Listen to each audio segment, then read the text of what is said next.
Bon, alors, c'est ça. Bonjour tout le monde, je ne sais pas si vous m'entendez.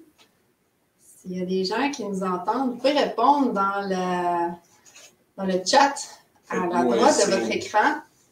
Faites-nous un signe. Oui, on fait des tests ce matin. On fait toutes sortes d'acrobaties pour être capable de se voir à deux, en respectant les distances. Puis est-ce que le volume, en même temps que le volume fonctionne?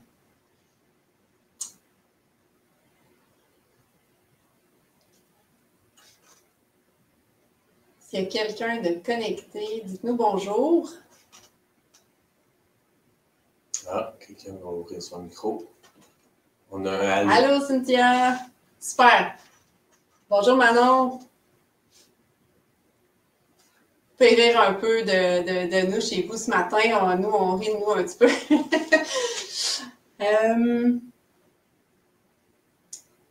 Oui, je vais voir si je...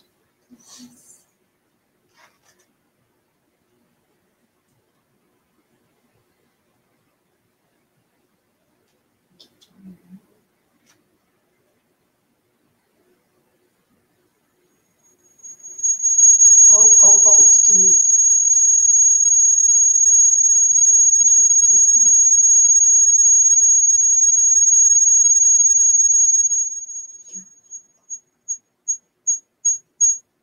Oh, désolée pour le silement. Voilà, je pense que c'est réglé. Est-ce que vous entendez encore un petit hi?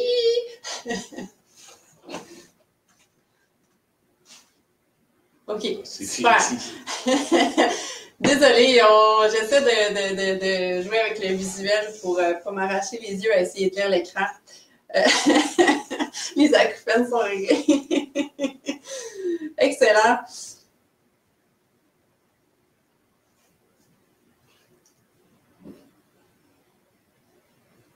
C'est le fun, on devient vraiment bon avec toutes les technologies, les partages d'écran, les différents appareils.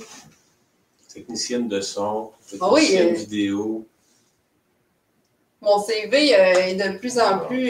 il s'enrichit pendant cette période de confinement. Opportunité, hein, ils disent. Oui, opportunité. Toute autre tâche. Oui, toute autre tâche connexe. C'est vrai.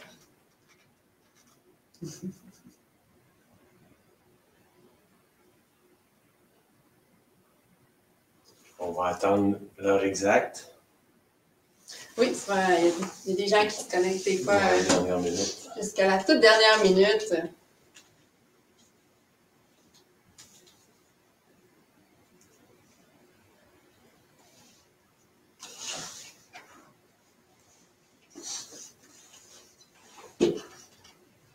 Alors, pour ceux qui se demandent si on est bien à 2 mètres de distance, on a pris nos mesures. J'ai amené mon galon ce matin. Puis on respecte bien, nos visages respectent la distance. J'ai mon purel, alors tout va bien. Mon masque, mais je ne le mettrai pas pour qu'on entende la voix.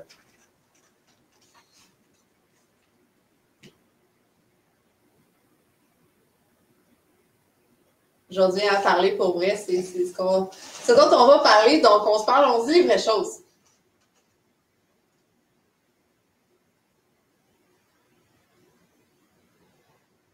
On voit-tu le nombre de personnes? On les voit juste quand ils font un commentaire. Hein? On les voit à quelque part, mais je pense que c'est caché par l'écran que je partage. Je peux aller...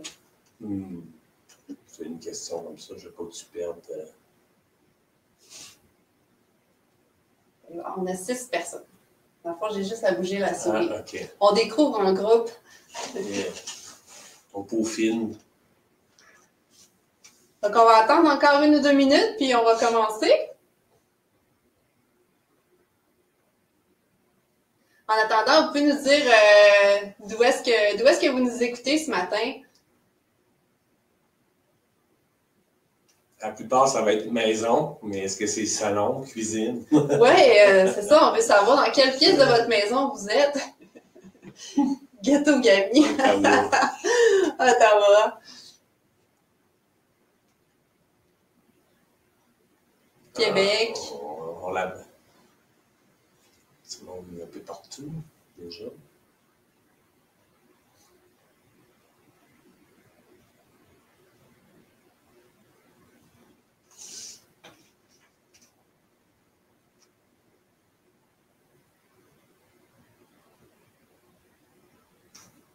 Québec aussi. Alors, bonjour, bonjour Québec, bonjour Ottawa, bonjour Gâteau-Gami. Ben, je pense qu'on va commencer. On est pas mal. Il est 10 heures, alors bonjour et merci d'être avec nous ce matin d'un peu partout. Puis s'il y a d'autres personnes qui se joignent à nous, alors elles seront les bienvenues. Je me présente, Sabrina Turgeon, je suis spécialiste en promotion de la santé en direct de Bagotville. Et ce matin, on a un invité spécial, Padre Beauchemin, qui est avec nous aujourd'hui. On est très heureux de l'avoir avec nous. C'est moi qui est heureux que vous m'ayez invité. Belle interdisciplinarité. Oui, c'est super intéressant d'avoir toutes sortes de collaborations. Alors, on en profite pour aller chercher toutes les ressources qu'on a aussi. Donc, aujourd'hui, en fait, cette semaine du 4 au 10 mai, c'est la semaine de la santé mentale de l'Agence canadienne de la santé mentale. Et la thématique cette année, c'est de tisser des liens sociaux. Alors, évidemment, on est pour la plupart en confinement, on est plus isolé, on est à la maison, il y a une distanciation physique qui se fait. Par contre, les liens sociaux, d'être en contact virtuel ou au téléphone ou par la voix avec des gens, avec les communautés, c'est important pour la santé mentale. Non seulement c'est important, mais c'est également un facteur de protection pour rester, pour conserver une bonne santé mentale. Donc, c'est important de faire ce qu'il faut pour essayer de maintenir ces liens-là. Parce que lorsqu'on se sent seul, la solitude, l'isolement social, ça peut être néfaste pour notre santé mentale. Donc, de maintenir des liens, de faire tout ce qu'il faut pour justement les créer, les maintenir, c'est important. Et comment on fait ça? Bien, c'est souvent en se parlant pour vrai, en disant les vraies choses. Oh, excusez. Je voulais changer de diapo et c'est pas ça que j'ai fait. Alors, je reviens. Voilà. Avant de commencer, j'ai juste quelques petites notes à mentionner, puis ensuite, on va se parler pour vrai. Donc, la présentation ici, quelques petits points. La présentation, on vous demande de ne pas la reproduire. Ensuite, il y a certains sujets qui peuvent être abordés dans les séminaires qu'on fait en ligne qui ne sont pas nécessairement appropriés pour les enfants. Donc, on demande toujours la discrétion des parents. Aussi, veuillez comprendre que les histoires des gens sont les leurs, puis tout ce qui est partagé par les participants à ce séminaire en ligne ne doit pas être discuté en dehors du séminaire. Finalement, le séminaire est en ligne et est enregistré, donc pour être visionné ultérieurement. En allant sur cafconnection.ca, vous pouvez voir les liens, cliquer sur les liens et revoir tous les webinaires qui ont été présentés par le passé, incluant celui-ci qui sera disponible. Et aussi, finalement, on encourage évidemment la discussion, on aime l'interaction, mais si aujourd'hui, vous sentez que vous n'avez pas envie de partager vos pensées, vous avez juste envie d'assister de votre salon, de votre lit, peu importe où est-ce que vous êtes, eh bien, c'est correct, vous faites ce qu'il faut pour que vous vous sentiez bien, pour tirer le meilleur de cette présentation. Et je vais l'avoir, le changement de diapo, ça s'en vient. Alors, de quoi on va se parler? On reste dans la simplicité aujourd'hui. On va se parler de comment ça va, mais comment ça va vraiment. Ensuite, on va regarder 7 façons de se parler pour vrai. C'est facile de dire on va se parler, mais comment on fait pour se parler pour vrai? Et on va terminer en parlant un petit peu de la stigmatisation qui est associée à la santé mentale et regarder un peu comment on peut y mettre fin à cette stigmatisation-là.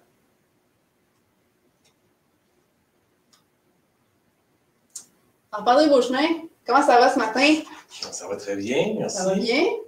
Oui, Ouais. Ben, ça va bien, merci.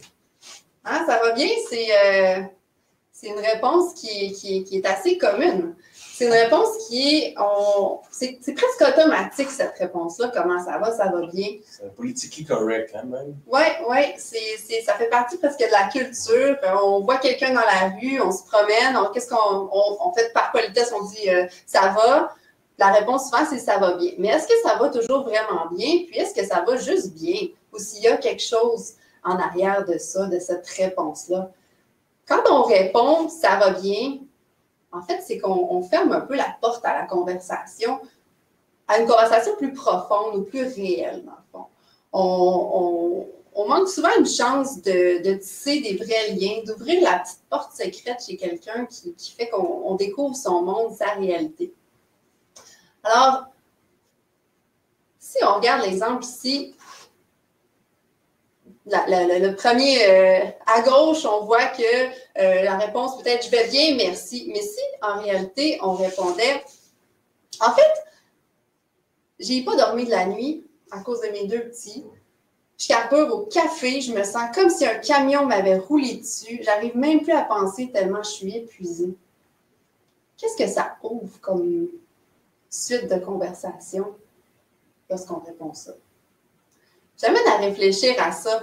Quand on répond vraiment comment on se sent, souvent on va inciter l'autre personne, pas inciter, mais dans le fond, la réaction d'une autre personne peut être de dire « oh, OK, ça va pas si bien. Qu'est-ce que je peux faire aujourd'hui pour t'aider à ce que ta journée soit plus facile? On va tous traverser cette journée-là, mais peut-être que je peux faire quelque chose pour que ça aille mieux. » Donc, souvent, on parle des choses qui sont plus réelles et on va se sentir plus connecté à l'autre personne également.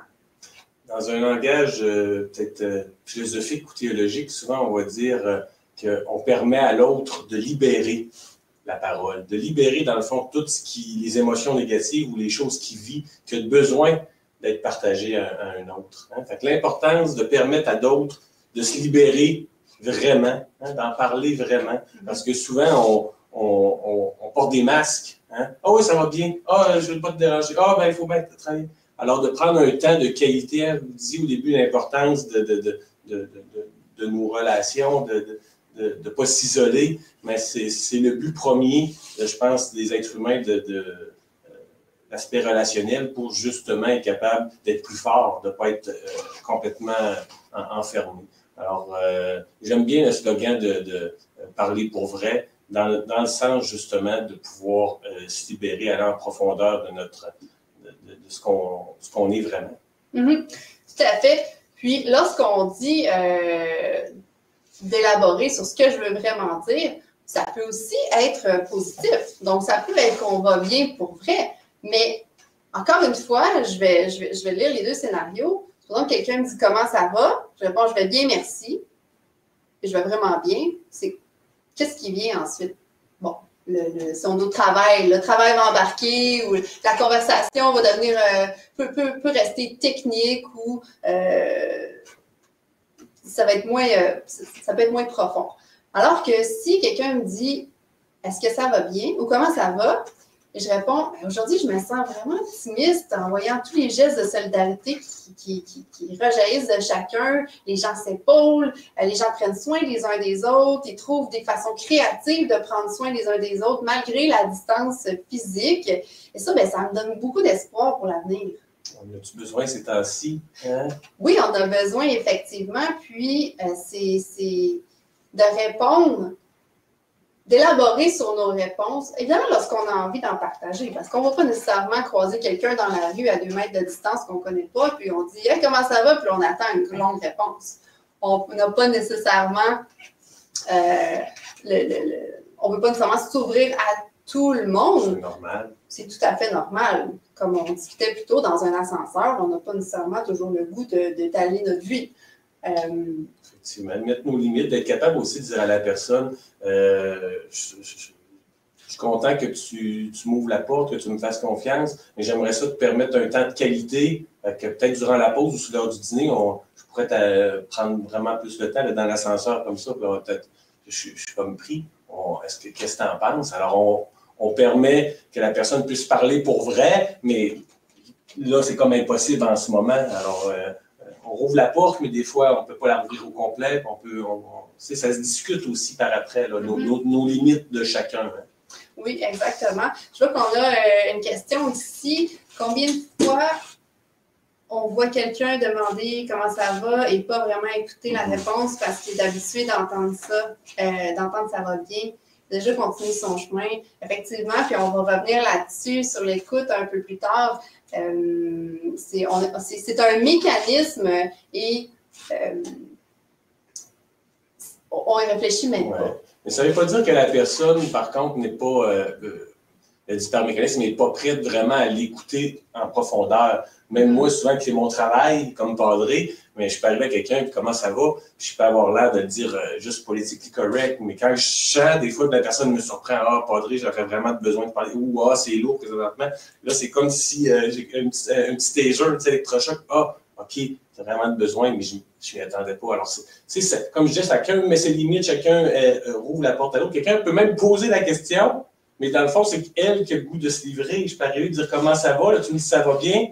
Puis là, tu me par politesse, oui, mais toi, ouais, moi, ça va pas bien tant que ça. C'est une question d'ouverture au dialogue à ce moment-là. Hein, puis pas de se refermer. Mais l'important dans celle que tu viens de dire, c'est qu'il faut prendre conscience aussi que c'est contagieux quand on dit que ça va bien et qu'on dit des belles choses aussi. Hein? Oui. C'est important vraiment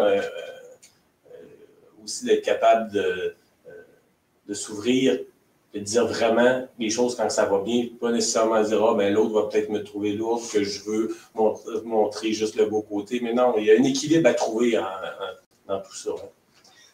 Oui, c'est un partage des vraies émotions. Puis, si on compare un peu ça aux nouvelles, des fois, de juste voir des mauvaises nouvelles, là, ça devient lourd. Moi, combien de fois je dis, je rêve du canal des bonnes nouvelles. Ça fait du bien d'entendre des bonnes nouvelles. Puis souvent, on en a une bonne nouvelle parmi 10 mauvaises nouvelles. Mais ça devient lourd. Donc, des fois, de doser aussi son écoute des nouvelles, ça peut aider au moral. Mais c'est ça, le bonheur est aussi contagieux que l'inverse. Donc, comment est-ce qu'on fait pour se parler pour vrai? On va regarder cette façon maintenant de comment se parler pour vrai de ce que l'on ressent. C'est facile à dire, mais oh que c'est un travail de toute une vie de le faire. Donc, la première étape, c'est de commencer à réfléchir à ce qu'on ressent vraiment. Se pencher sur ce qu'on ressent, c'est d'enlever cette carapace-là qu'on se fait ou avec laquelle on a grandi parce que partager les émotions, ben, dépendamment de notre famille, de notre environnement, de notre culture, c'est pas toujours quelque chose qui est encouragé ou qui a été encouragé. Puis, donc, on développe des mécanismes un peu de protection à pas s'attarder à ça et à ne pas les partager. Il y a toujours des émotions plus belles que d'autres, que ce soit culturellement ou que ce soit à l'intérieur de nos propres familles. Mais une émotion, c'est une émotion. Hein. Mm-hmm. Donc, de réfléchir à comment quels mots on mettrait sur nos émotions. Puis la langue française, la langue anglaise aussi, mais la langue française qui me concerne aujourd'hui, contient des milliers de mots pour exprimer ce qu'on ressent. Et c'est de se pratiquer aussi à trouver les bons mots pour dire comment on se sent. J'arrête pas de changer avec mon portable ici qui n'est pas la bonne.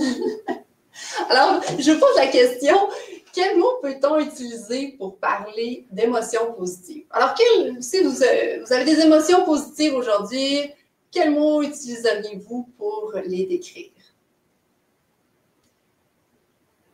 Je parlais du travail que ça prend aussi. J'essaie de faire ce travail-là avec mes enfants, de les habituer, puis les enfants ou même les adultes, des fois, on ne sait pas. On sait qu'on a quelque chose qui à sortir, mais on ne sait pas quel mot mettre dessus. Ce que je leur dis souvent, des fois aussi, c'est correct, tu peux le dire. Je me sens, j'aimerais ça m'exprimer, je me sens, des fois, si je me sens pas bien, on parle de positif, mais des fois, tu vois clairement qu'il y a quelque chose, mais tu ne sais pas c'est quoi, puis tu te dis là, je me sens pas bien, mais je ne sais pas quel mot mettre dessus. Ce que ça va déclencher souvent chez l'autre personne, c'est la personne qui reçoit le message, c'est « OK, la personne en face de moi essaie de m'exprimer quelque chose, elle a de la misère à l'exprimer, alors on va essayer de l'aider à faire ressortir qu'est-ce qui va pas ou qu'est-ce qui va bien. » Ben, c'est le but, je pense, justement, aussi d'arriver avec le slogan à en parler vraiment, mais souvent c'est en parlant du mieux qu'on peut, des fois même en métaphore, je me sens un petit peu dans brume ou je ne sais pas tout, pour en arriver à vraiment pouvoir identifier clairement c'est quoi l'émotion qui m'habite. Hein? C'est pas toujours si évident que ça, mais c'est même parfois ça prend un professionnel ou une thérapie pour vraiment être capable de dire hey, c'est de la colère qui m'habitait depuis longtemps, ou une honte qui m'habitait depuis longtemps, ou un sentiment de rejet qui m'habitait. Les émotions peuvent se mélanger aussi. Alors, de là, l'importance, justement, d'en parler, c'est que ça va nous éclairer davantage sur vraiment les émotions qui nous habitent, les mécanismes, les réflexes qu'on va avoir, ou les blessures qu'on a plus profondes. Alors, ça arrive pas comme ça, mais c'est un travail au fur et à mesure de sa propre histoire de vie, en parlant avec d'autres qui vont nous aider, nous éclairer davantage pour être capable de le nommer, de l'identifier. Hein, on le voit avec nos enfants, comme tu dis, à l'enfance, l'enfant va peut-être être plus spontané, mais il va avoir de la misère à mettre les mots. À l'adolescence, ben là, ils font leur propre identité, fait que là, parfois, ils se différencient des émotions ou de la façon dont nous, on identifie plus facilement certaines émotions. Ils vont peut-être là, nous provoquer ou nous confronter en mettant d'autres émotions qu'on aime moins comme parents dans leur identité. Alors, c'est tout qu'un échange qui se fait. La même chose au travail. Hein. On va être peut-être plus politiquement correct au travail, puis juste dire ça va bien pas trop montrer nos émotions, mais pourtant, il y en a. Hein. Alors, c'est tout qu'un beau défi que ce slogan. Oui, d'apprendre, et d'apprendre notre langue, tous les mots qui sont présents dans cette langue française pour s'exprimer. Alors ici, je vois enjoué, motivé, heureux, énergique, enthousiaste. Enthousiaste, oui, effectivement. Donc, ce sont tous des mots qui peuvent être utilisés pour exprimer des émotions positives. Si vous voulez en avoir plus, alors ici, je vous mets, j'en ai sorti plusieurs, mais ce dictionnaire un peu des émotions positives vient d'un article de l'Agence canadienne de la santé mentale. Alors, en lien avec la thématique, cette année, ils ont sorti plusieurs articles, dont celui-ci qui s'appelle « Plus qu'aller bien ». Alors, il y a tout un dictionnaire d'émotions positives et négatives aussi. Moi, je dois avouer que j'ai appris des nouveaux mots. Je ne connais pas tous ces mots, donc je me suis donné comme défi d'essayer d'utiliser des nouveaux mots et pour enrichir mon vocabulaire des émotions. Et afin qu'on comprenne mieux, si la personne utilise toujours les mêmes émotions ou les mêmes façons de se décrire, c'est le fun, ça va bien, ça va être plus difficile de vraiment se partager ou se connaître. Alors, l'importance du vocabulaire, c'est important de l'identifier clairement ou d'avoir plusieurs façons de nommer certaines choses qui nous habitent. Oui, donc juste pour en nommer quelques-uns ici, quand on parle d'émotions positives, on pourrait dire je me sens amicale, je suis reconnaissante, je suis festive aujourd'hui, je me sens calme, je suis en confiance, je suis en forme, stimulée, ressourcée. Pleine de gratitude, émue, touchée. Donc, il y en a une panoplie de mots à utiliser, puis ça met un peu de la couleur dans nos conversations aussi. Oui, vous nous orientez vraiment vers peut-être les bonnes choses. Si tu me dis que tu es rempli de gratitude, je veux dire, mais qu'est-ce que la vie a mis sur ton chemin? Quelle personne as-tu rencontré? Qu'est-ce qui t'est arrivé? C'est déjà plus précis que juste « ça va bien, c'est le fun ». Bon, c'est comme pour répondre à ça des fois. Comment ça va bien. OK. Pardon. Émotion négative. Je change depuis tantôt. On va en rire. Quel mot peut-on utiliser maintenant pour parler des émotions négatives? Je suis à bout. Oui. On a déjà entendu celle-là. Oui. Ça fait partie de mon vocabulaire aussi, ça, des fois. Frustré. Déçu. Déception. Fatigué. Triste.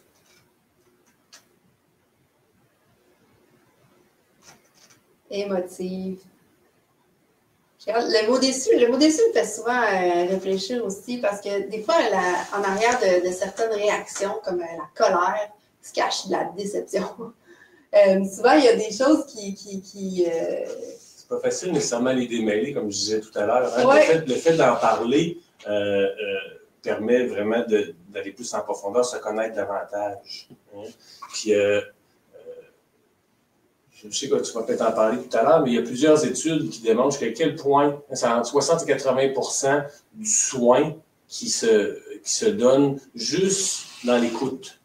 Permettre à la personne de pouvoir s'exprimer va lui permettre justement de peut-être identifier ce qui l'habite. Ah, c'est peut-être pas juste de la colère, que dans le fond, il y a une déception de ne pas avoir réussi à atteindre ce que son père aurait voulu ou d'autres auraient voulu, mais ça n'arrive pas au début, ça arrive à force d'en parler. Donc, une grande partie du soin est donnée juste dans se permettre les uns les autres à avoir une bonne écoute, à se sentir aussi alors valorisé puis aimé. Hein? C'est aussi fondamental que ça. Et après, on dit dans certaines études que peut-être 20 à 30% du soin va être peut-être plus de façon en lien avec un professionnel ou une médication. Mais sinon, il ne faut jamais le mettre de côté. Puis ça, je trouve ça intéressant, le slogan de la santé mentale, que juste le fait de s'ouvrir, à écouter les autres, à s'ouvrir, à être capable d'en parler, mais c'est là qu'on va trouver le plus grand soin, des soins.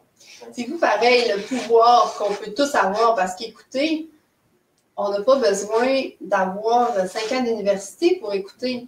C'est sûr que ça demande de la pratique, puis on va en reparler un petit peu, mais c'est quand même quelque chose que tout le monde est capable de faire en s'y arrêtant un petit peu à comprendre ce que c'est d'écouter. Donc, on a, moi, 80%, ça me fait réagir comme chiffre.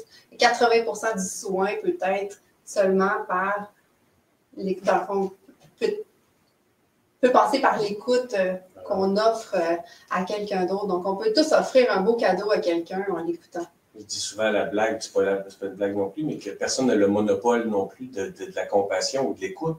On en parle beaucoup dans les préposés aux bénéficiaires en CHSLD, n'ont pas une maîtrise en psychologie, mais parfois ils peuvent apporter beaucoup plus que bien d'autres professionnels. On a tous le devoir, d'une certaine façon, pour prévenir la santé mentale de tous, de s'ouvrir à l'écoute. Oui. Alors ici, on a... Continue, je t'écoute. Non, mais est-ce que la diapo a changé sur votre image? Moi, je pense que sur un des ordinateurs, OK, ça vient de changer.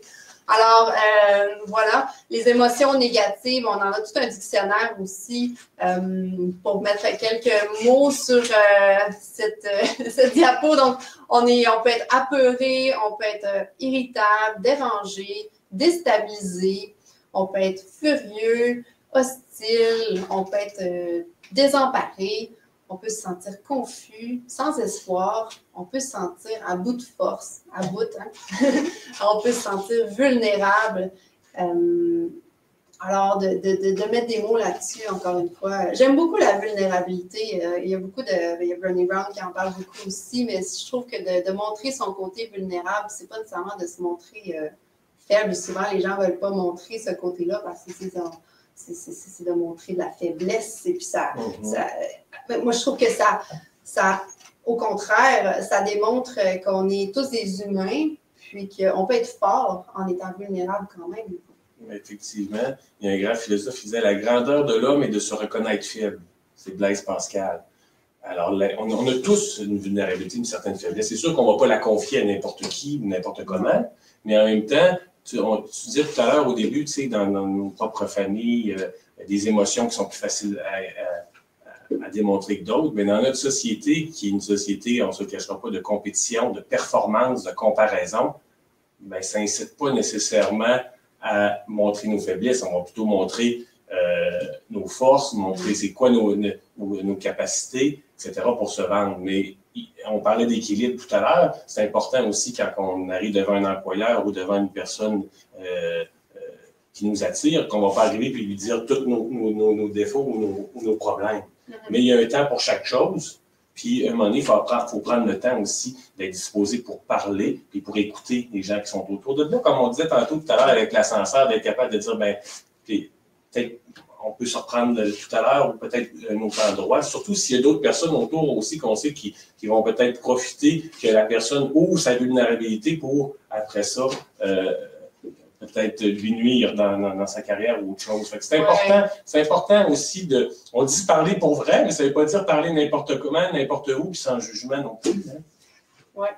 Mais on va revenir plus tard aussi dans d'autres diapos sur l'importance d'écoute puis des façons d'aller plus en profondeur. Le prochain point, c'est, en fait, on va changer de sujet, pas de sujet, mais on parle d'une autre façon de parler pour vrai, de socialiser sur les réseaux sociaux. On est dans une ère où est-ce que les écrans sont accessibles. On a des ordinateurs, on a des téléphones intelligents, on a des montres intelligentes, ou accès à, du moins ça fait partie de, pas tout le monde qui en a, mais on est entouré d'écrans et évidemment, il faut les utiliser judicieusement, mais si on en fait une bonne utilisation, je pense que ça peut être très bénéfique, oui, pour la santé mentale, parce que de se parler, dans le fond, ça permet la continuité du discours, du dialogue. Et puis, imaginez la période de confinement sans écran, sans Internet, sans réseaux sociaux.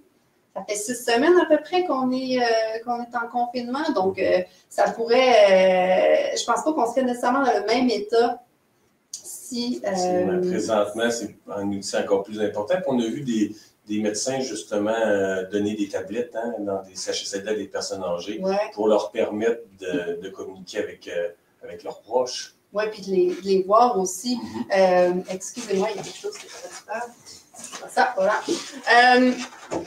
Donc, voilà, les réseaux sociaux, on veut les utiliser de la façon qui répond le mieux à nos besoins, mais et ça peut être positif. Donc, gardons le contact de cette façon-là. Utilisons-la avantageusement en cette période de confinement.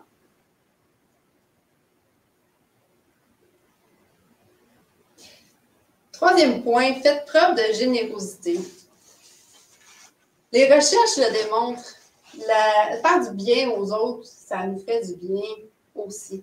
Donc, pourquoi pas utiliser cet incroyable acte de générosité qu'on peut offrir. On peut offrir de son temps bénévolement, on peut offrir, on peut donner, faire des dons à différentes campagnes, à différentes causes qui viennent nous rejoindre, ou simplement en donnant de son écoute. Dans le fond, on peut donner de toutes sortes de façons. Puis la générosité, c'est aussi contagieux.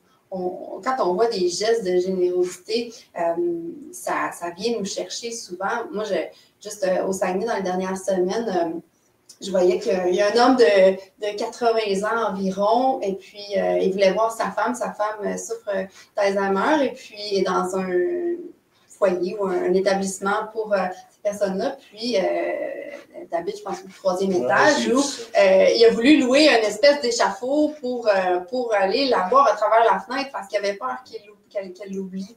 Et puis, donc, il a contacté la compagnie, puis la compagnie lui a fait ça gratuitement. Il a dit, monsieur, on va vous installer ça, on vous apporte ça. Mais quel beau geste! Moi, c'est tellement venu me chercher, puis il y en a plein des gestes comme ça. Donc, de voir ça, ça fait partie des bonnes nouvelles qu'on voit, puis qu'on fait, waouh, le monde, il y a de l'espoir. Puis les gens, ils sont généreux, dans le fond. Ça devient contagieux, puis d'autres compagnies veulent aussi apporter puis donner à la société. On voit ça présentement. Et moi, l'exemple qui me vient tout de suite quand on parle de cette façon-là, c'est l'exemple des AA, des alcooliques anonymes.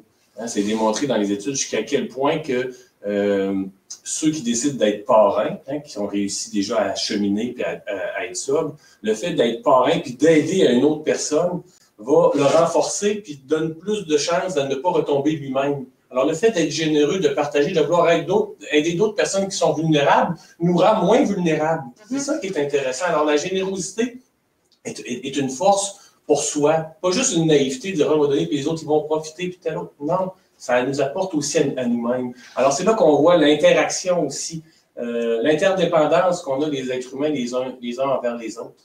Oui. Alors, soyez généreux. Alors, l'écoute. Entraînez-vous à écouter. Ça, on pourrait en parler pendant 3 heures, je pense, de l'écoute. On va essayer de pas prendre 3 heures aujourd'hui. Mais entraînez-vous à écouter, c'est définitivement quelque chose qui peut aider à parler pour vrai et à ouvrir la communication. C'est un point clé de la communication, l'écoute. Alors, je vais vous poser la question. Écouter pour vrai, ça veut dire quoi? Comment on écoute pour vrai? Oui, pour vous, c'est quoi qui est important à l'écoute?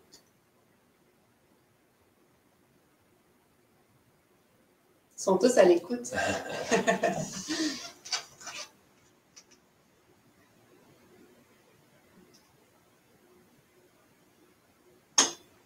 Juste écouter, ne pas chercher des solutions. Oui. Éviter de vouloir toujours conseiller. C'est une des choses importantes.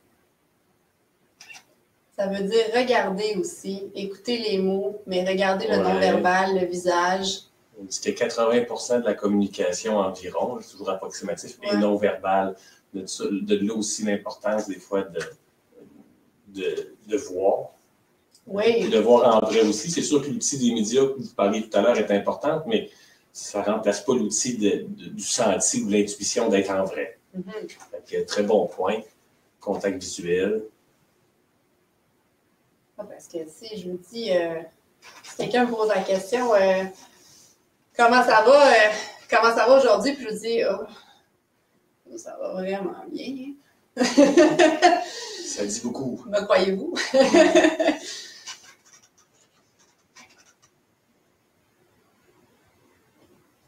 Oui, le contact visuel. Alors, effectivement, vous en avez nommé quelques-uns. Il y en a toute une liste de trucs pour mieux écouter. Et puis, juste pour en nommer quelques-uns ici, on peut, en fait, vraiment écouter. Et quand j'aimais ne pas chercher de solution, quand on écoute, on n'est pas en train de penser à autre chose, à dire, à préparer la réponse ou à essayer de répondre à la place pour l'autre personne. La personne, elle va trouver ses solutions si vous l'écoutez. En général, de guider la conversation, de montrer qu'il y a une réception du message, des fois de clarifier le message, de poser des questions, de dire est-ce que je ne suis pas certaine de bien comprendre ce que tu dis, est-ce que tu pourrais élaborer là-dessus?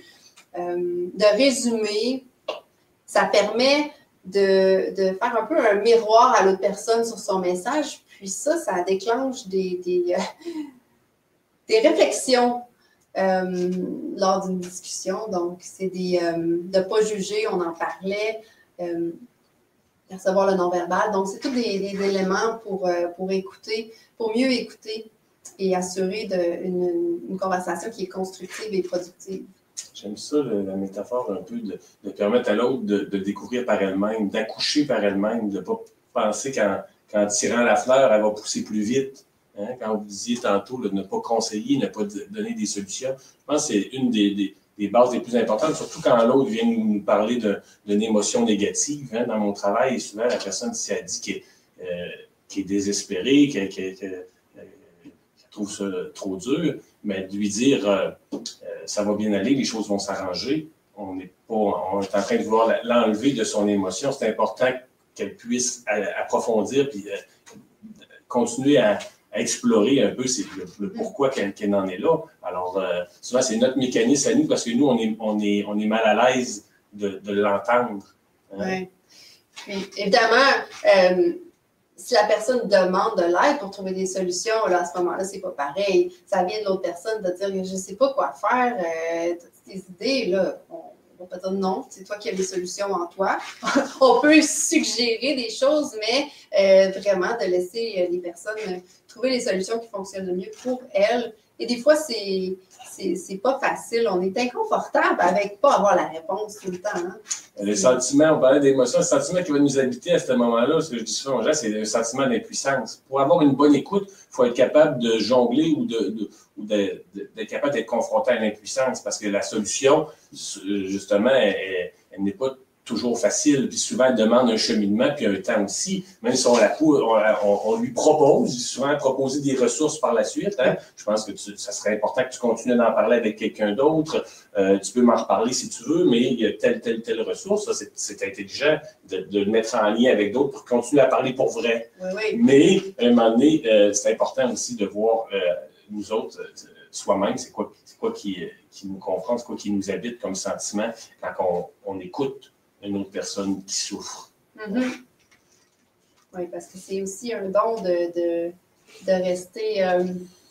pas un don, mais c'est quelque chose qui se pratique. C'est un art, ouais, j'aime mieux l'art. De rester présent et de supporter quelqu'un à travers la souffrance. Avoir une bonne posture d'écoute. Il n'y a rien de parfait non plus. Hein. On va toujours peaufiner notre art, peaufiner notre écoute. C'est normal. Hein. Si on dit je ne l'ai pas, qu'on sauve, ben, on n'arrivera jamais. Il faut être humble aussi, comme on disait tout à l'heure, d'accepter notre vulnérabilité, de s'être trompé. Puis on peut même arriver dans une pièce. Hey, excuse-moi, je pense que je t'ai perdu un peu, ça m'a touché beaucoup. Puis, bon. Alors, si on a manqué d'écoute, si on est arrivé et on a donné une solution, on fait hey, pourquoi j'ai dit ça? Excuse-moi, je vais prendre le temps de t'écouter avant de te dire que c'est ça qu'il faut que tu fasses. Là. Mais alors, il y a moyen de se reprendre aussi parce que c'est impossible d'avoir une écoute qui est parfaite et de dire moi c'est acquis, j'ai pas de problème avec ça. Parce que ça vient nous toucher personnellement aussi. Oui, puis quand les gens disent des choses, des fois, il y a un mot qui va venir comme réveiller plein d'images dans notre tête ou plein d'idées. J'écoutais parler, puis là, ça me faisait penser à quelque chose d'hier. Ma fille me parlait, puis à un moment donné, j'ai réalisé que je la regardais, mais je ne l'écoutais plus. J'ai dit hey, je m'excuse, je viens de réaliser que j'ai décroché complètement. Tu peux-tu recommencer? Je suis vraiment désolée, là, je t'écoute. Donc, ça nous arrive de décrocher pour toutes sortes de raisons. Puis, bon, le téléphone peut sonner, puis oups, on est déconcentré. Puis, mais de se ramener à l'autre personne, je pense que l'autre personne va le ressentir aussi. Prochain point, réfléchissez à votre santé mentale, à votre propre santé mentale. Donc, se sentir bien, c'est différent pour chaque personne. On a tous notre façon de bien se sentir, mais des points qui sont un peu communs à tous. Dans le fond, pour s'épanouir, on a tous besoin d'une bonne estime de soi, d'avoir un but, ça aide, d'avoir de l'espoir, la résilience, d'avoir un sentiment d'appartenance, de satisfaction. Ça va aider, c'est des facteurs qui vont aider à avoir une bonne santé mentale. Mais pour nous aider à y réfléchir, et là, c'est peut-être très petit et on ne voit pas grand-chose. OK. Mais dans le fond, vous avez le lien. Il y a un outil qui se nomme Évaluateur de santé mentale sur le site de l'Agence canadienne de la santé mentale. Alors, c'est un évaluateur, ça regarde différents aspects, différentes caractéristiques de la santé mentale, comme la capacité d'aimer la vie, la flexibilité, l'équilibre, la résilience. Donc, différents facteurs, puis on a plusieurs énoncés puis, qui vous demandent est-ce que vous êtes en accord ou en désaccord, puis à la fin, on a un résultat, puis ça nous amène à réfléchir et peu importe le résultat, dans le fond, chaque énoncé peut vous amener à vous questionner, à réfléchir sur votre santé mentale. L'autre élément qu'on a à droite, c'est le continuum de la santé mentale. Donc, le monde militaire connaît quand même assez bien, je crois, ou est familier avec ce continuum-là de la santé mentale. Je n'irai pas en détail aujourd'hui à travers ce continuum-là, mais bref, en gros, là, du vert au rouge, vert étant, je me sens bien, j'ai de l'énergie, j'ai des relations sociales, j'ai pas de consommation, je consomme peu ou pas d'alcool, de jeux, de drogue. Donc, ça va relativement, ça va assez bien. Et le jaune, on commence à avoir des petits comportements, des petits drapeaux qui se lèvent en disant « Oups, là, peut-être que je me sens pas 100% bien, mais je suis encore en contrôle de mes moyens. Donc, je peux commencer à être un petit peu plus fatiguée, je peux augmenter la consommation d'alcool un petit peu. Au début du confinement, moi, je ne cacherai pas que de mercredi soir, des fois, je prenais un petit verre de vin ou quelque chose comme ça, puis je me sentais, ça me calmait un peu, mais je me disais, bon, on commence pas ça. D'habitude, je bois la fin de semaine, socialement, pas plus que ça. Puis là, mais tu sais, dans le genre, OK, on peut revenir au vert, se réajuster. Mais plus on avance vers le rouge, ben, c'est là qu'il faut se dire, ben là, on va peut-être avoir besoin d'aller chercher de l'aide externe pour se ramener le plus possible vers le vert. Activez votre caméra. Ben ça, on en parlait tantôt quand on se voit. Ça va un petit peu avec les réseaux sociaux aussi. Donc, d'utiliser les ressources qui sont là, que ce soit FaceTime, Skype, Messenger, WhatsApp, Zoom, il y en a toutes sortes. Et puis, vraiment, d'ouvrir la caméra, même si pour certaines personnes, des fois, c'est inconfortable de se voir. On n'est pas à l'aise de se voir à la caméra nécessairement. Puis, tu sais, ça peut, au départ, un peu fermé, mais on s'habitue quand même assez vite, je pense, puis on fait abstraction de la caméra, mais pour l'autre personne, puis pour nous qui voient quelqu'un, je trouve que ça permet vraiment de détecter le non-verbal, et même si des fois, on peut avoir des petits bugs, là. Ben, où la caméra, où je t'entends pas? Mais malgré tout, de l'ouvrir, cette caméra-là, ça permet de créer des liens plus forts et de les maintenir aussi. Et ça me fait souvent penser, quand le monde militaire, je pense qu'il est quand même assez habitué avec ces technologies-là parce qu'on est amené à être à l'extérieur. Mon conjoint est militaire, on était dans une autre province pour plusieurs années, les enfants grandissent. C'est difficile des fois pour les grands-parents aussi de ne pas voir les petits-enfants grandir. Puis avec la caméra, au moins on se voit, puis ça ouvre une autre optique. Effectivement, mission, les gens qui ont fait des missions par le passé vont nous dire, vous êtes chanceux aujourd'hui, vous avez FaceTime, vous avez la possibilité de voir vos enfants, effectivement. Puis ça permet aussi d'aller plus en vérité et en parler pour de vrai. Ben, quand tu as le visage, il y a une communication qui est non-verbale qui est là aussi. Hein? De là, pourquoi des fois des gens qui non, je suis pas maquillée, tu vas voir le bordel qui est chez nous, ou tu vas voir que peut-être qu'il y a beaucoup de bouteilles de vin en arrière.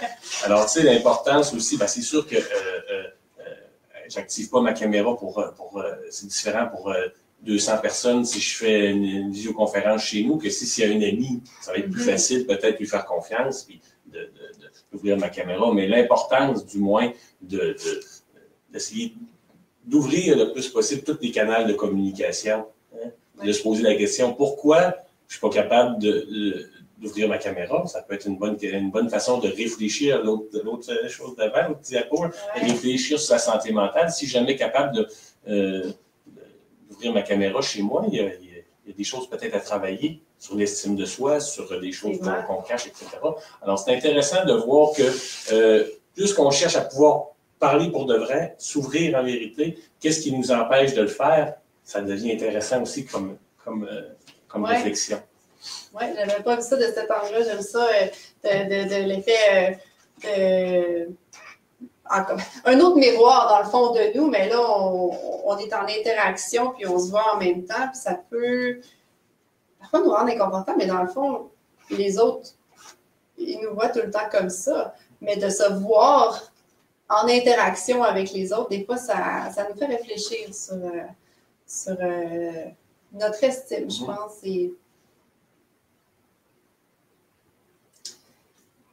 Et le 7e point ici, finalement, propager la bienveillance. La bienveillance, un petit geste de gentillesse, un petit mot qu'on écrit à quelqu'un, une attention, ça peut tellement faire la différence dans la journée de quelqu'un, dans la vie de quelqu'un, sentir que quelqu'un pense à nous. Encore une fois, c'est contagieux, ça peut diminuer le stress de beaucoup de gens aussi.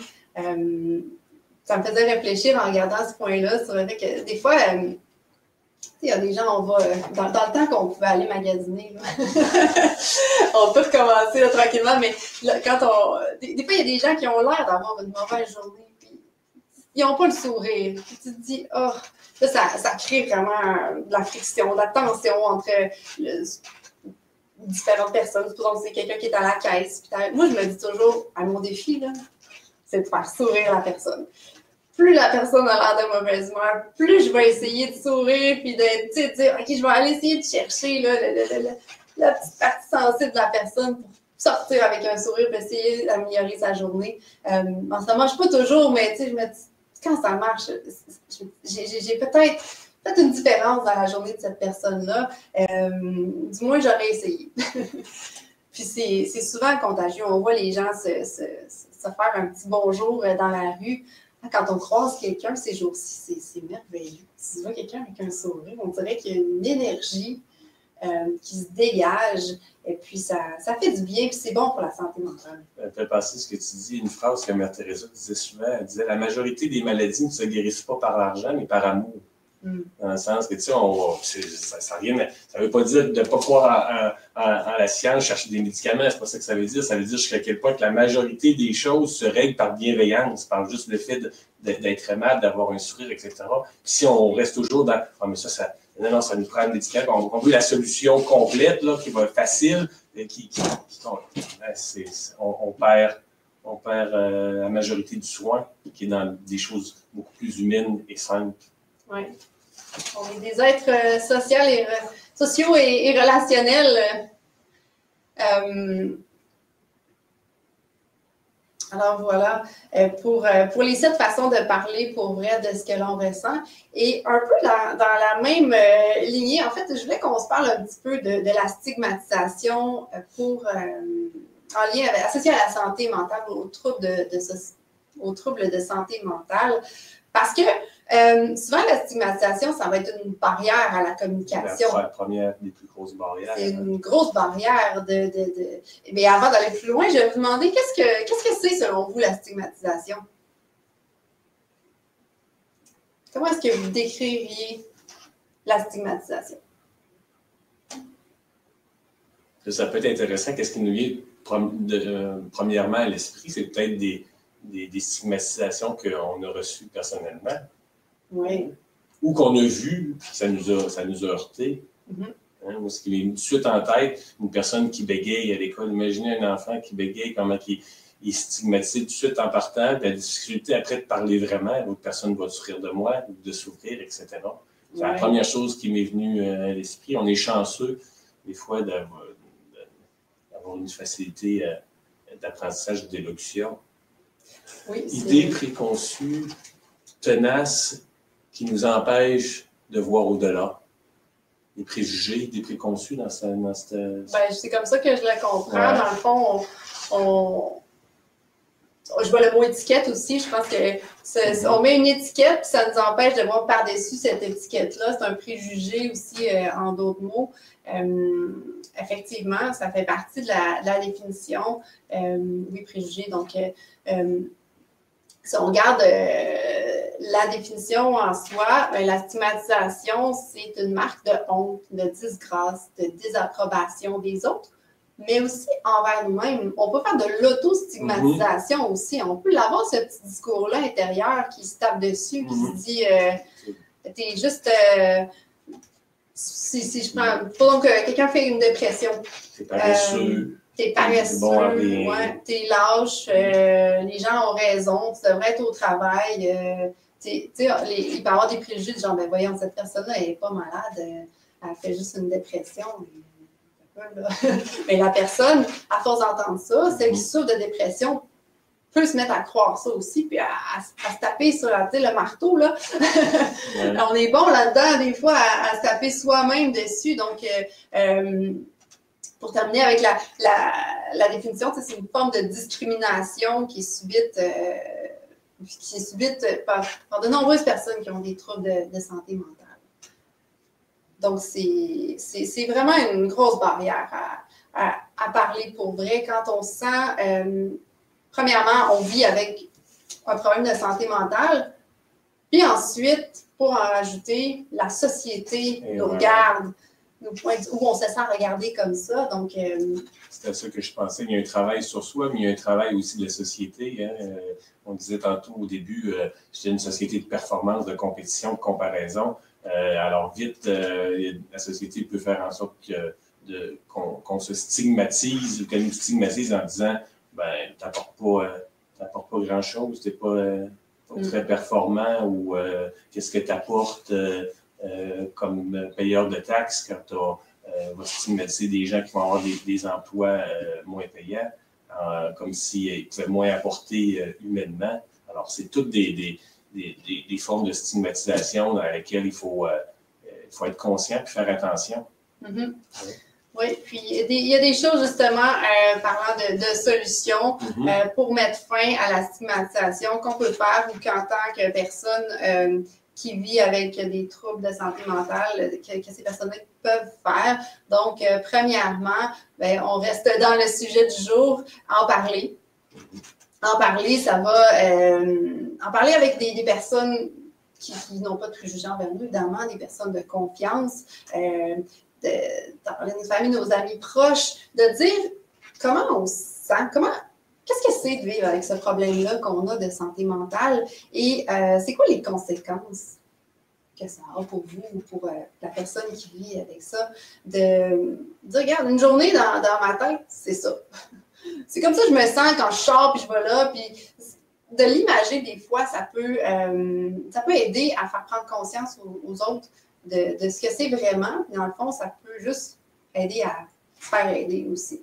Oui, de comprendre que ça ne nous limite pas complètement, qu'il y a une possibilité d'être heureux et d'avoir une carrière. Hein. Plusieurs humoristes ont parlé de leurs problèmes de santé mentale qu'ils avaient déjà eu, que ce soit la bipolarité ou des TOC ou peu importe. Alors, le fait que des personnes connues puissent déstigmatiser, dans le fond, ça à la société, ça aide beaucoup. Ou sinon, les mettre en lien des fois avec des gens qui ont des mêmes formes de problématiques va les aider. Je disais tout à l'heure, je parlais des AA, les alcooliques anonymes, a été en explosion dans les débuts quand ça a commencé, puis est encore un très bon moyen aujourd'hui parce que c'est un père, c'est quelqu'un qui a vécu des souffrances similaires, fait que des fois de pouvoir retrouver une communauté ou des gens qui vivent des choses similaires, c'est une très bonne façon d'en parler. C'est là qu'on se rend compte aussi qu'on n'est pas tout seul.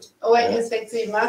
Puis, il y a beaucoup de recherches qui démontrent, qui supportent l'aide par les pairs. Il y a des programmes, il y a toutes sortes il y a des alcooliques anonymes, mais il y en a tout plein aussi d'autres qui sont basés sur cette science-là, de tous les bienfaits de partager avec des pairs, de se supporter. On a les sentinelles ici à BFC Bagotville, dont je m'occupe. Alors oui, de plus en plus, dans les écoles aussi, on a de plus en plus de moyens, justement. À la base, c'est ça qui est important aussi, à la base, de trouver le plus de possibilités d'en parler. Oui, effectivement. Comme superviseur, ça aide aussi, oui, effectivement, de ne pas garder ça pour soi, d'en parler à son superviseur, ça peut... superviseur, et on sent qu'il y a une confiance puis qu'il est bien supporté, c'est ce qui devrait être en fait, là. Mais oui, ça peut être aidant pour mieux épauler, pour mieux instaurer les ressources nécessaires, puis d'adapter des fois le contexte de travail, le milieu de travail pour justement que tout le monde puisse s'épanouir malgré, en fait, comme ils sont. Soyez conscients de la façon dont vous vous exprimez, de la façon dont on parle de nous, peut avoir un impact aussi sur la façon dont les autres nous perçoivent. Donc, si on parle tout le temps de nous négativement, on s'écrase, on se dénigre devant les autres, c'est sûr que ça peut amener, ça peut alimenter ce discours-là de préjugés un peu. Ça ne veut pas dire de ne pas dire les vraies choses. Ça peut dire, regardez, je vis avec cette situation-là. C'est pas facile, mais voici comment j'essaie de traverser. Donc, ça peut être... Il y a un moyen de parler positivement, mais authentiquement de soi. Donc, ça peut avoir... ça peut aider à mettre fin à la stigmatisation. Je vois le temps qui passe, donc je continue. Mais l'autre chose aussi qui peut aider, c'est de normaliser les questions de santé mentale. Donc, faire des analogies avec d'autres problèmes de santé physique. Si je me casse un bras, et je me dis, à l'hôpital, ils ne me croiront pas.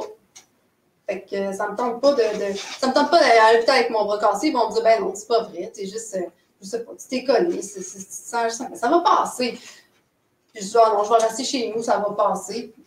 Ça se fait pas. C'est pas ça le mécanisme qui se casse. On se casse un bras, c'est comme, je vais aller faire une radio pour être sûr qu'il est cassé, puis ils vont me donner les soins appropriés. La santé mentale, c'est la même chose. Des fois, c'est plus dur à identifier qu'un bras cassé, mais il devrait avoir les mêmes soins, le même mécanisme de réaction qui se passe, genre, ça va pas bien, bien, on va trouver les ressources, on va regarder ce qui va pas, puis on va s'assurer de bien soigner. Donc, de normaliser ça en comparant à la santé physique, ça peut aider à diminuer la stigmatisation. De demander un traitement et un soutien, donc souvent, les personnes qui vivent avec un trouble de santé mentale vont avoir besoin d'un traitement, d'un soutien particulier. Donc, il faut aussi de dire à quelqu'un, si on s'est dépassé par le fait par toute la situation, on peut dire, regarde, j'ai besoin d'aide, mais je sais pas quoi faire, je sais pas où aller. Donc, utiliser les ressources, comme ça, aujourd'hui, on en a une bonne ressource. Il y en a tout plein. Donc, juste de dire des fois, j'ai besoin d'aide, ça va ouvrir la porte à l'aide. Et le dernier point, on en a parlé déjà, donc devenez un champion de la santé mentale. Si vous avez vécu quelque chose, les gens qui ont vécu des troubles de santé, de la santé mentale, une bonne façon d'aider les autres, c'est d'en parler, puis de devenir un champion, puis de voir aussi, d'expliquer, on est capable de s'en sortir, il y a quelque chose à faire, c'est pas un puits sans fond, il y a des solutions qui peuvent s'offrir à nous. Alors, autre chose pour la stigmatisation? Non, je trouve que ça fait bien le tour. Donc, tous ensemble, en disant ça, j'entends souvent le premier ministre qui dit « Ensemble, on va y arriver », mais ça s'applique quand même à toutes sortes de volets. Si on essaie tout de mettre notre grain de sel là-dedans, je pense qu'on peut changer les choses. Et ça a déjà beaucoup évolué dans les dernières années. On voit beaucoup d'améliorations, mais il y en a encore beaucoup de chemin à faire aussi. C'est vrai. Donc, j'aimerais terminer aujourd'hui en posant la question, comment ça va pour vrai aujourd'hui? Ben, ça va beaucoup mieux qu'au début. Il y a un stress de moins. Je trouve que ça a quand même bien été nos échanges. Je suis content d'avoir vu plusieurs aussi nous ont écrit pour participer avec nous. Fait que juste ça, là, ça libère aussi. Ça fait du bien. Puis, je pense que c'est une cause qui me tient à cœur. C'est pour ça que j'ai accepté. C'est important qu'on continue à en parler, justement, de la santé mentale, comment il y a toutes sortes de possibilités de vivre avec. Alors, je suis content d'avoir participé avec vous aujourd'hui. Bien, merci beaucoup. Ça a été très enrichissant. Je pense que les aumôniers sur chaque base sont d'excellentes ressources, des personnes à contacter des fois pour différentes raisons. Des fois, c'est juste un point de départ. Ça peut être le bon point de départ. Puis, il y a tout plein de ressources. J'en ai mis une liste ici aussi à l'écran. Donc, c'est des ressources qui sont disponibles plus nationalement ici. Il y a les ressources locales qui sont aussi disponibles. Alors, attendez pas que ça aille trop mal pour les utiliser. Des fois, juste un appel, juste 2-3 mots, ça va changer la journée, puis ça va faire voir les choses d'une façon différente. Ça peut vraiment être bon pour la santé mentale. Alors, je vous invite à poser la question « Comment ça va aujourd'hui » aux gens autour de vous. Puis quand les personnes diront « Je vais bien », ben de leur dire « Mais qu'est-ce que tu veux vraiment dire? » Puis d'essayer de les aider à faire parler pour vrai. Et vous aussi, répondez pas juste « Ça va bien », répondez « Comment ça va vraiment ». Alors, je vous remercie beaucoup d'avoir été avec nous ce matin. Vous avez des commentaires, questions, on est encore ici pour 2-3 minutes. Et puis, je vous souhaite une excellente journée.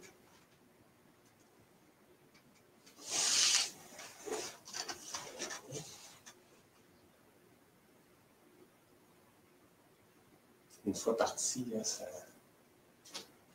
moi je suis comme ça. Souvent, je vais regarder mes mécanismes de défense. Je vais dire, ah non, c'est pas si stressant que ça. Mais une fois que c'est parti, là. Ça passe en faire aussi. C'est la première fois avec toi, mais on s'était parlé au téléphone. Je savais que je je sentais déjà avec l'intuition qu'on n'aurait pas de misère à dialoguer. Je pense que c'était un beau dialogue. Merci pour vos bons commentaires.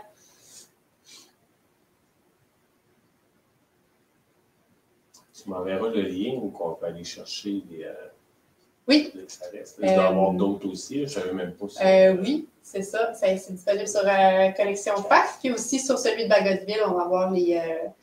c'est aussi disponible, on a les liens aussi. Donc, juste aller dans la promotion de la santé. Les liens sont là. Ça fait plaisir. Je lis les commentaires. Merci de la générosité. Souvent, une image que j'ai en parlant de ça, c'est la goutte d'eau qui tombe sur un lac. Sliss, comment ça fait le ripple effect. Là, je ne sais pas capable de me souvenir du mot en français. Les ondulations, c'est ça? Il y a une goutte d'eau qui tombe, donc des fois, on fait juste faire un petit bonjour, un petit sourire à quelqu'un ou d'ouvrir une porte à quelqu'un, puis ça va toucher beaucoup de gens, parce que chacune des personnes qui va être touchée, l'effet va... L'effet papillon, un peu. Ou c'est quoi l'annonce qu'il y avait à un moment donné, quelqu'un qui botte le chien après ça est agressif envers tel autre. Dans la famille, c'est tout le monde qui devient la goutte d'eau touché par le geste de colère que la personne a posé. Mais c'est un peu ça à l'inverse aussi, le geste positif peut apporter beaucoup. Oui. Alors, ça, c'est une belle métaphore. Je vous souhaite une belle journée et puis à la prochaine. Beaucoup vont dire ça.